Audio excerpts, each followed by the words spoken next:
સૌ પ્રથમ તો ડોક્ટર શ્યામા પ્રસાદ મુખર્જીજીના ચરણોમાં હું પ્રાર્થના સાથે એમને શ્રદ્ધાંજલિ પાઠવું છું. આદરણીય પ્રધાનમંત્રી શ્રી નરેન્દ્રભાઈ મોદી સાહેબે તત્કાલીન મુખ્યમંત્રી તરીકે ગુજરાતની ધુરા સંભાળી ત્યારે 2003 થી શાળા પ્રવેશ ઉત્સવની શરૂઆત થઈ, કન્યા કેળવણીની શરૂઆત થઈ અને ડ્રોપ આઉટ રેશિયો માટે ચિંતન મંથન અને પ્રયાસો શરૂ કરવામાં આવ્યા. એ અંતર્ગત આજે જ્યારે શાળા પ્રવેશ ઉત્સવ આપણે ખૂબ સફળતાપૂર્વક આગળ વધારી રહ્યા હોય ત્યારે હું કન્યા કેળવણી અને કન્યા શિક્ષણના માધ્યમથી એક ડેટા શેર કરવા માંગીશ કે જે 2003-04માં 73% વાત હતી કે 73% કન્યાઓ જ્યારે શાળામાં પ્રવેશ લેતી હતી ત્યારે અત્યારે 99% કન્યાઓ શાળા પ્રવેશ લેતી થઈ ચૂકી છે. સાથે સાથે ડ્રોપ આઉટ રેશિયોમાં પણ રિમાર્કેબલ ઘટાડો જોવા મળ્યો છે. એની સાથે આજે સાબરકાંઠા જિલ્લાના પોશીના તાલુકાના 2 ગામ જેમાં પ્રાથમિક શાળા અને માધ્યમિક શાળાની મુલાકાત લેવામાં આવી, જેમાં દેમતીમેરા પ્રાથમિક શાળામાં આંગણવાડીના 9 પ્રવેશ, બાલવાટિકાના 25 અને ધોરણ 1ના 41 પ્રવેશ કરવામાં આવ્યા. અને એવી જ રીતના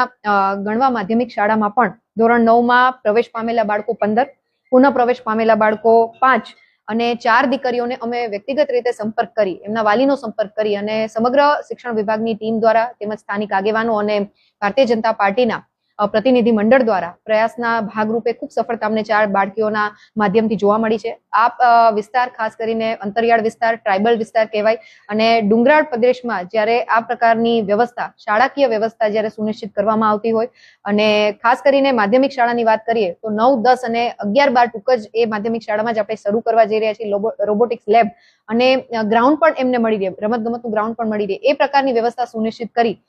ગુજરાત રાજ્યના મુખ્યમંત્રી ભૂપેન્દ્રભાઈ પટેલ સાહેબના નેજા હેઠળ શિક્ષણ વિભાગ ખૂબ જ સરસ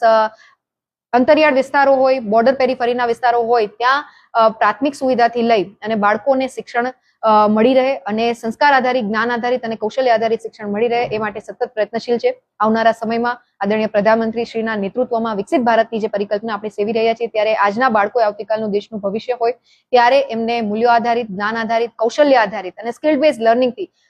સુસજ્જ થાય અને ડ્રોપ આઉટ રેશિયોમાં ઘટાડો થાય એ માટે અમે કટિબદ્ધ છીએ.